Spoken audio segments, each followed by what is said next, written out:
त्यासाठी आपण त्यात लिंबाचा पाला घातलाय, निरगुडीचा पाला घातलाय. आता आपण घाणेरीचा पाला घालूया. त्याच्यानंतर कण्हेरीचा पाला घालूया. त्याच्यानंतर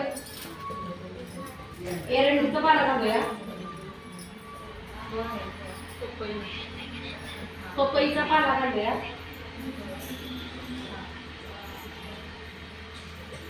करंजीचा पाला घालूया. सीताफळीचा पाला घालूया. आणि त्याच्यानंतर हा गुळवेल घालायचा आहे.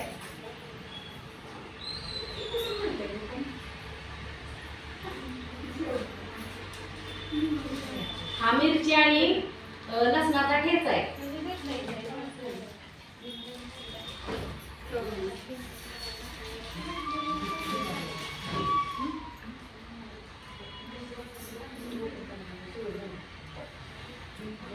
त्याच्यानंतर शेंग घालायचं आहे.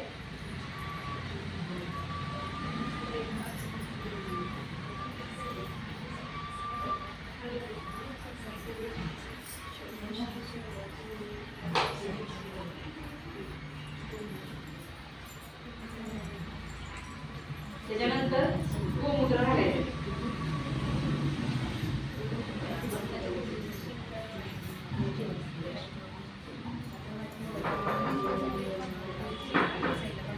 आता हा सर्व पाला आपण डेमो आहे म्हणून इथं तुम्हाला दाखवण्यासाठी मोठ्या मोठ्या आहे. हा सर्व पाला ठेचून घालायचा आहे, लक्षात ठेवा.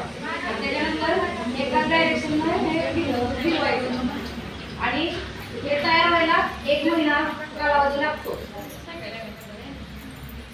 सुरवंट आणि शोष नियंत्रण किडीसाठी त्याचा वापर करतात.